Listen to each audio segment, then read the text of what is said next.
Archbishop Rex of the Archdiocese of Cáceres, Bishop Bart of the Diocese of Iba, Reverend Fathers, brothers and sisters in Christ, I welcome you all to the Diocese of Baguio.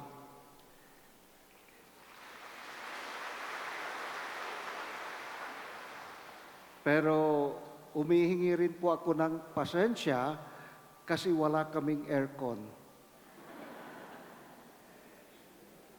Alam niyo, pagpasok ko kanina, tinanong ko doon sa isang pare, ngayon ba yung Red Wednesday?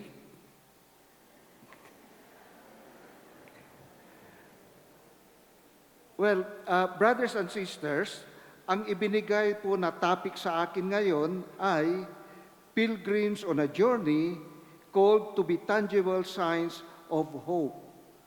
Ang haba naman, title pa lang yun. Kaya, ang gagawin po natin ngayon ay i-divide natin muna into two parts itong mahabang title na ito. So the first half is Pilgrimage on a Journey. Kapag sinabing pilgrims on a journey rather, kapag sinabing pilgrims, tayo yun. Now, ang tanong, bakit ang tawag sa atin ay pilgrims at hindi wanderers? Magkaiba po yun. Kasi kapag sinabi nating pilgrims, ang pilgrim ay yung somebody who has a destination, who has a direction. Whereas, kapag sinabi mong wanderer, lakad-lakad lang, walang direksyon, walang patutunguhan. So, we are pilgrims. Mayroon tayong direksyon, mayroon tayong gustong marating. At yan ay ang langit. But of course, alam din natin na ang daan papuntang langit ay masikip, lubak-lubak, mahirap. In our life, ang ibig sabihin po niyan, ang buhay papuntang langit ay mahirap. Ang buhay papuntang langit ay maraming pagsubok, maraming krisis, maraming tukso. Alam natin yan. Pero, ganun pa man, bakit po tayo nagsisikap, ipinagpapatuloy pa rin natin ang ating pilgrimage? Bakit? Punta na tayo sa second half of this title. Sabi dito, called to be tangible signs of hope. Now, ano ba yung hope? Hindi po ito sigarilyo. Ang hope ay ito, na ang ating Panginoong Jesucristo ay nangako siya sa atin. Basta manatili kang tapat sa akin, basta manatili kang nakakapit sa akin, kahit sa kalagitnaan ng krisis, anumang pagsubok o anuman dyan na paghirap, hindi ka bibitaw sa akin, ipinapangako ko rin sa iyo na hindi kita pababayaan, dadalhin kita sa langit. Yan ang pangako ng ating Panginoon. And that is where we are attaching our hope to. Bakit? Kasi alam naman natin na dahil si Jesus ang nangako, hindi niya tayo lulukuhin. Na si Jesus, paninindigan niya ang kanyang pangako. Paano mo sasabihin na maaring niloloko ka lang, binubulak ka lang ni Jesus? Gagawin ba niyan? Binigay na nga niya ang buhay niya sa'yo. Namatay siya para sa'yo. Tapos sasabihin mo, lulukuhin ka niya? Imposible. Kaya that is what we are hoping for, na basta tayo naman, we do our part of holding on to Christ and being faithful to Him, hindi niya tayo pababayaan. He will keep His word. Sabi niya, dadaling kita sa langit. Pero, ang ating paglalakbay ay hindi lang para sa ating sarili, na sarili mo lang ang iniisip mo. Hindi. Parte ng synodality ay kailangan din na tulungan din natin, bigyan din natin ng inspirasyon yung ibang tao na mapalapit kay Kristo. Pero paano natin yan gagawin? Ito na yung sinasabi dito na tangible signs. Alam natin ang ibig sabihin ng tangible ay observable. Nakikita mo. Naririnig mo. Now, ito ngayon. Tayo, kailangan na ipakita rin natin sa ibang tao na nananatiling tayong tapat kay Kristo. Nauobserbahan nila yan dapat sa atin. Huwag tayong ma-discourage. Sabi ko nga, Christ will never abandon you who hope in Him.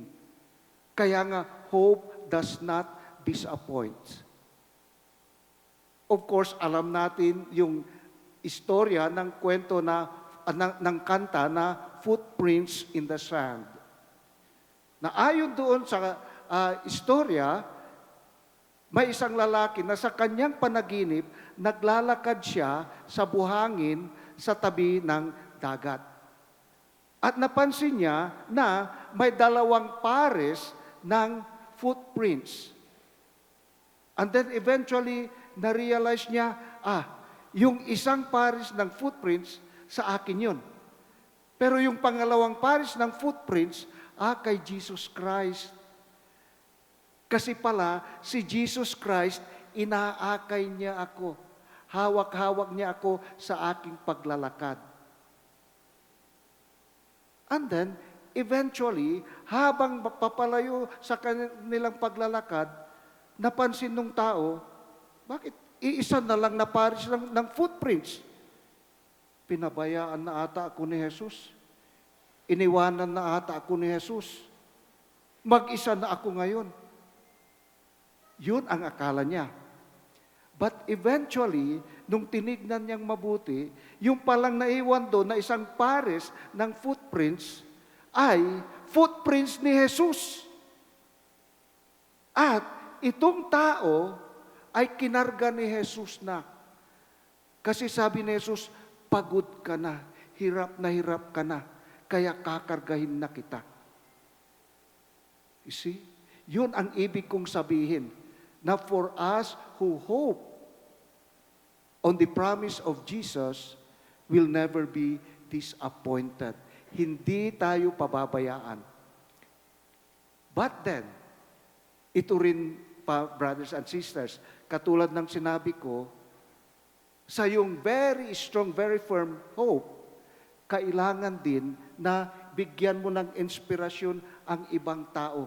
Yung na-observe nila sa'yo, the tangible sign, I will give them an inspiration na mapalapit din kay Jesus.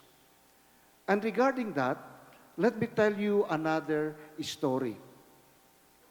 Minsan po, may isang regional gathering ng mga facilitators ng Family Life Apostolate. At itong mga representatives from different dioceses ay nagkaroon sila ng group sharing. At ang pinag-uusapan ay kung paano nila ipinapalaganap ang Christian family life sa mga liblib na puok sa kanilang mga dioceses. Yung isang grupo, sabi niya, doon sa diocese namin, ganito ang ginagawa namin. Kami ay nag-preprint ng mga comics tungkol sa Christian family living. At yun, ibinibigay namin sa mga tao sa liblib na puok. Binabasa naman sila. Binabasa naman nila, pero hinihintay namin na siguro marami rin makukumberte sa kanila. Sa ngayon, wala pa, pero hinihintay namin, sabi.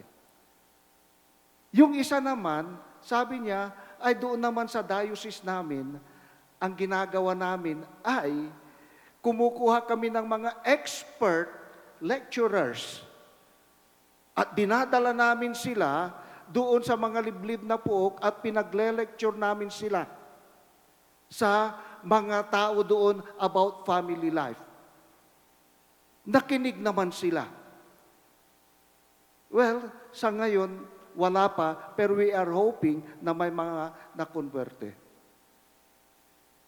And then, yung pangatlo naman, sabi niya, doon naman sa diocese namin, ganito ang aming ginagawa. Sa mga liblib na po, na wala pang mga Kristiyano, naglagay kami doon ng isang Christian family. At doon namin pinatira sila among those who were not Christians. And eventually, yung mga taga doon na hindi Kristiyano, nung naobserbahan nila yung Christian family na yun, naging kaibigan nila yung Christian family na yun, pakonti-konti sila ay naging interesado.